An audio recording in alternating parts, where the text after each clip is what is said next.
চা পাতার শুভেচ্ছা বন্ধু। কচি চা পাতা দিয়ে সুস্বাদু মুড়ি মাখা। হ্যালো সবাইকে, আসসালামু আলাইকুম। মৌলভীবাজারের কমলগঞ্জ থেকে সবাইকে জানাই পবিত্র ঈদুল আজহার শুভেচ্ছা। সো গাইস, আজকে আমরা দেখাবো আপনাদের কিভাবে কচি চা পাতা দিয়ে সুস্বাদু মুড়ি মাখা তৈরি করবেন। শুরুতেই আমরা সবাই মিলে প্ল্যান করতে বসে গেলাম আজকের এই স্পেশাল কচি চা পাতার মুড়ি মাখা পার্টিটা কোথায় করা যায়। অনেক চিন্তা ভাবনার পর যাতায়াতের সুবিধার জন্য আমাদের বাড়ির পাশের একটা জায়গায় সিলেক্ট করি। আর ভাই, জায়গাটা এতটাই সুন্দর, একদম যেন মিনি কাশ্মীর। চারদিকে সবুজ মাঠ, ঠান্ডা বাতাস, আর পাশেই বিশাল চা বাগান। ভাইবটাই অন্যরকম। তো আমাদের এই ইউনিক মুড়ি মাখার জন্য যা যা লাগে সেগুলো আগেই বাজার থেকে কিনে আনি। এরপর সব উপকরণ গুছিয়ে আমরা রওনা হয়ে যাই সেই মিনি কাশ্মীরের উদ্দেশ্যে। দেখতেই পাচ্ছেন জায়গাটা সত্যি জাস্ট ওয়াও। পাশে চা বাগান থাকায় পুরো পরিবেশটাই আরো বেশি শান্ত আর সুন্দর লাগছিল।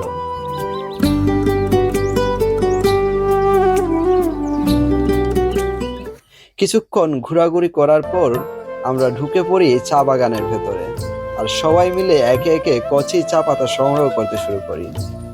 সত্যি বলতে শহরের এই ব্যস্ত জীবন, কাজের চাপ আর দৌড়াদৌড়ির মাঝে জীবনটা অনেকটাই ক্লান্ত হয়ে গিয়েছিল। মাথায় হাজার টেনশন, মনটা অশান্ত ছিল। কিন্তু ঈদে বাড়ি ফিরে এসে সবুজ প্রকৃতির মাঝে এসে যেন আবার মনটা ফ্রেশ হয়ে গেল। মনে হচ্ছিল এটাই আসল শান্তি। তো এই যে লেবাররা অনেক পরিশ্রমের ফলে কচি চা পাতাগুলো তুলে নিয়ে আসছে, এখন তাদের পারিশ্রমিক দিয়ে বিদায় করব। সব কয়টা লেবার এই যে হচ্ছে এখানে সবচেয়ে লেবার কম মজুরির লেবার এটা। এখন যে এই যে আমাদের কচি চা পাতাগুলো তোলা শেষ, এখন আমরা নিয়ে এগুলাকে ধোয়ার পরে আমাদের মুড়ি মেকিং প্রসেসটা শুরু করব। চা পাতা তোলা শেষ হলে আমরা সেগুলো খুব ভালোভাবে ধুয়ে নেই। আর যারা চা প্রেমী আছেন, বিশেষ করে গ্রিন টি লাভার, তাদের একটা ইন্টারেস্টিং তথ্য দেই। এই কচি চা পাতাগুলো থেকেই কিন্তু তৈরি হয় সেই দামি ফুল লিফ গ্রিন টি। আর যারা শতভাগ অর্গানিক চা খুঁজছেন, তারা চা সংগ্রহ করতে পারেন আমাদের নিজস্ব চা পাতার ব্র্যান্ড সিলিফ টি থেকে। এরপর মুড়ি মাখার জন্য বাকি সব উপকরণও রেডি করতে শুরু করি। আমাদের এই মুড়ি মাখার মূল হিরো কিন্তু এই কচি চা পাতা। আরও একটা টিপস দিই, যদি কখনো চা পাতা দিয়ে মুড়ি মাখা খান, তাহলে অবশ্যই আলু সেদ্ধ ভর্তা দিয়ে মাখাবেন। বিশ্বাস করেন, টেস্ট কয়েক গুণ বেড়ে যায়। এছাড়াও ঝালমুড়িতে সাধারণত যা যা দেওয়া হয় সবই ছিল আমাদের লিস্টে, যেমন পেঁয়াজ, শসা, টমেটো ছোটো ছোটো করে কেটে নেই। সাথে ছিল বোম্বাই মরিচ, লেবু, ছোলা ভাজা আর স্বাদ বাড়ানোর জন্য ম্যাগি মশলা সহ আরও কিছু টপ সিক্রেট মশলা, যেগুলোর নাম আমি নিজেও জানতাম না।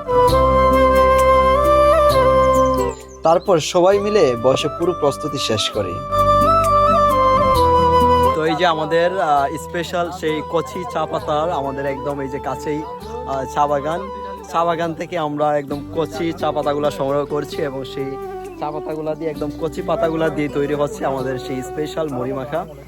এরপর কচি চা পাতাগুলো হাতে নিয়ে ভালোভাবে মলে নেই, যাতে সুন্দর একটা ফ্লেভার বের হয়।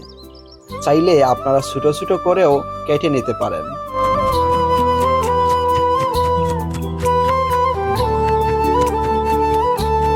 তারপর সব উপকরণ একসাথে দিয়ে হাত দিয়ে ভালোভাবে মাখিয়ে নেই।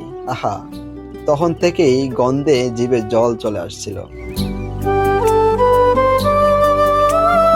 কিন্তু মজার ব্যাপার হলো, মুড়ি মাখা পুরোপুরি শেষ হওয়ার আগেই ছোট ভাই সুহাগ খাওয়া শুরু করে দেয়।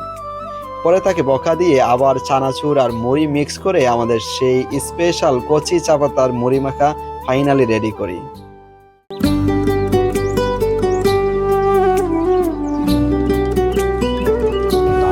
খেয়ে টেস্ট করছি, হ্যাঁ, দেখি কেমন হয়েছে।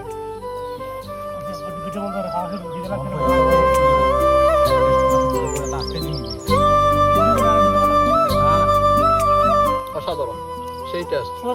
অবশ্যই এটাই ভালো লাগছে। মাশাআল্লাহ। আচ্ছা নাইম ভাই, কিছু বলেন, আপনার অনুভূতি কি? আলহামদুলিল্লাহ, অনেক ভালো লাগছে। অনেকদিন পর সবাই ভাই ব্রাদার বাড়িতে আসছে আমরা।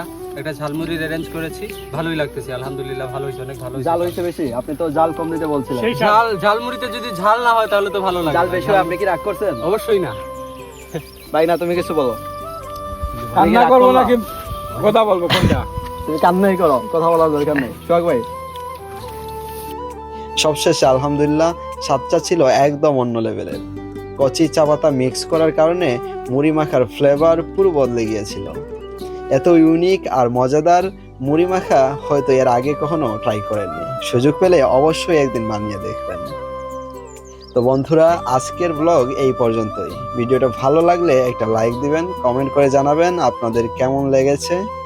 আর এমন আরো ইউনিক ব্লগ দেখতে চ্যানেলটা সাবস্ক্রাইব করতে ভুলবেন না। দেখা হবে পরের কোনো সুন্দর ব্লগে। সে পর্যন্ত সবাই ভালো থাকুন, সুস্থ থাকুন। আল্লাহ হাফিজ।